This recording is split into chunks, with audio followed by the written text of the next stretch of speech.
Speaker, that's for my mom's job. So I'm going to do my best. So, yeah. Okay, here we go. All right, before I actually came here, I'm not much of a believer. I didn't believe in God, I didn't believe in myself, and I had low self-esteem since elementary school. Very bad, low self-esteem. So that's how my mom kind of tricked me to come here. Anyways, during this week has pretty much opened a lot for me, a lot. You have no idea. I didn't even believe you can get voices from... So I think you can understand where this is going to lead. All right, last night, my mom doesn't even know about this. I wanted this as a surprise. I tried to go to sleep. A certain message kept replaying over and over and over in my head. I got annoyed till 1 o'clock in the morning, and I was like, stop! I want to go to sleep. A little voice came in my head, no. I was like, what? No, I want you to pay attention. And I was like, what? This voice says, you're going to say this message that I will say after the speech to everyone. I was like, what? Are you crazy? You do realize you're talking to someone that is petrified of talking to everyone in the crowd? You saw how I did in the 7th grade, right? How I failed and I just ran off the stage and threw up, right? Yeah, I know. You're still gonna go speak to them. No. Don't you dare tell me no. He kept replaying the message when I tried to go back to sleep, and nope. Kept telling me, you're doing this. Won't let me sleep. So I was like, fine. If I say the message, would you let me go to sleep? They said, yes, you can go to sleep. I'll let you sleep if you speak this message to everyone. So I was like, fine. Can I sleep now? Yes. This morning I didn't want to do the message because I had some bad events. But the little voice came back and says, turn your butt around. Go talk to Eve, tell her the message so you can tell everyone what it is. So I told her, and now she says, I have to tell him. Okay, so this is the message that I got that kept replaying in my head last night. It will not stop.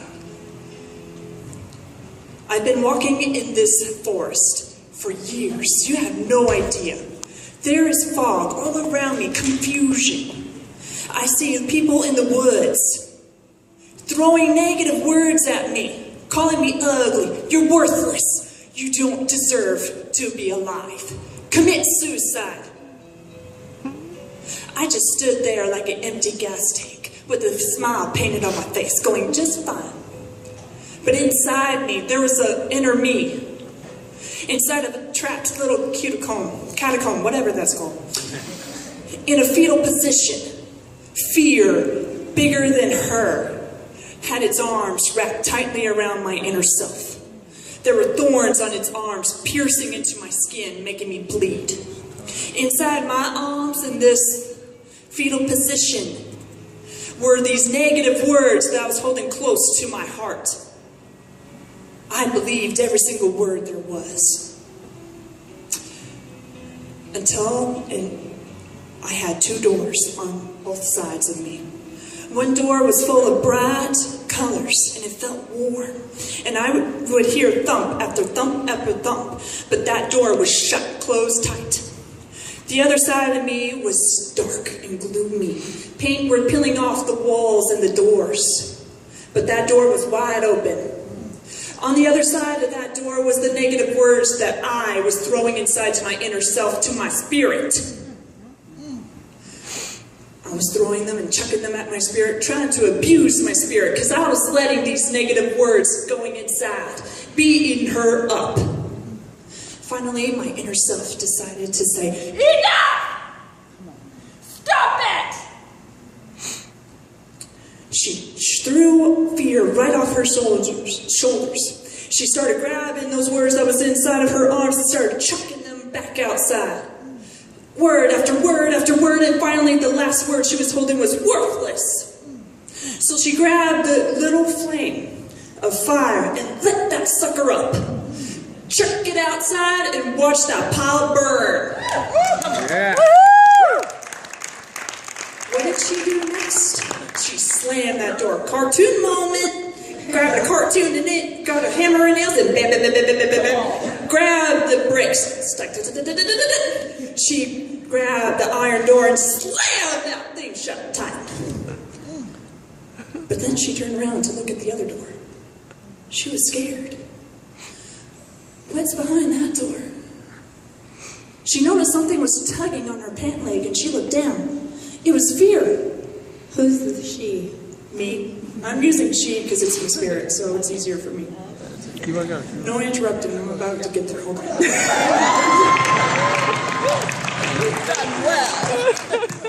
Fear was tugging on her pant leg, trying to do the puppy dog eyes, saying, "No, don't touch that door. Don't do it." She ignored it, threw open that door, and what happened? An avalanche of love and compliments came and crashed down right on top of her. But don't worry, it didn't hurt her. It felt like cotton balls. This low words of love and encouragement had lifted her up, dragged her outside to the world she's never seen before. It was full of beautiful colors and beautiful things, and before her were people that she loved, that were throwing love and compliments to her that she shut the door tight on. And now she's finally letting them in. But that's not the only love she received. No. It's not just from her mom or her friends or even the people here at CEO Space. No. She was also receiving love from the heavens above. From her ancestors and animals that passed on. And that's not the only love she received. She's receiving love from God.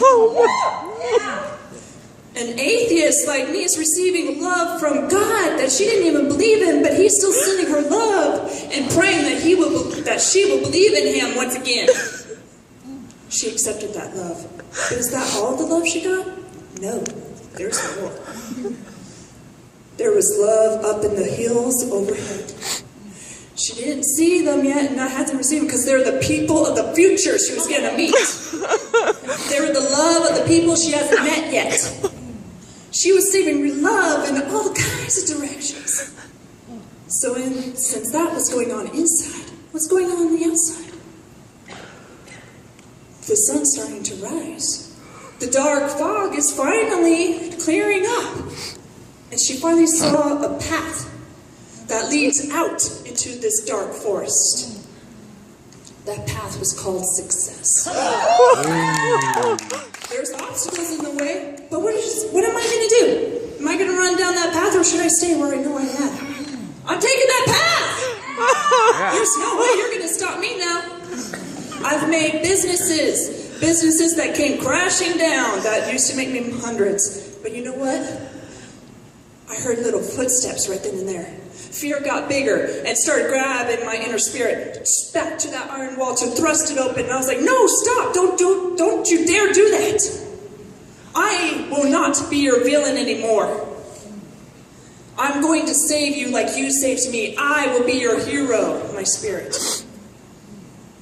So instead, I built another business that would make me millions instead of hundreds. And I would take my family to places. Years actually went by, and I finally can do something that I've never done before. Look in the mirror and see the girl right back at me that I'm seeing. I see her eyes full of love and happiness and full of spirit. Success was in her eyes. So I decided to give her the 4 countdowns. 4, 3, 2, 1 messages that I hope you guys will carry on with you. She said to this girl in the mirror, I am proud of you.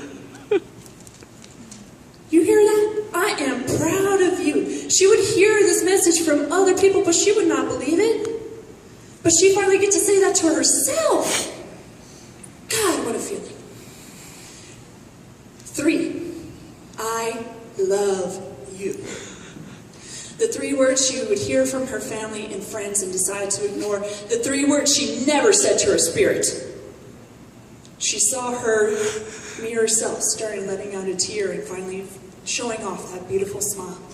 which made me smile in return. And you know that smile will never end. Finally, her inner spirit said the 2 words, thank you.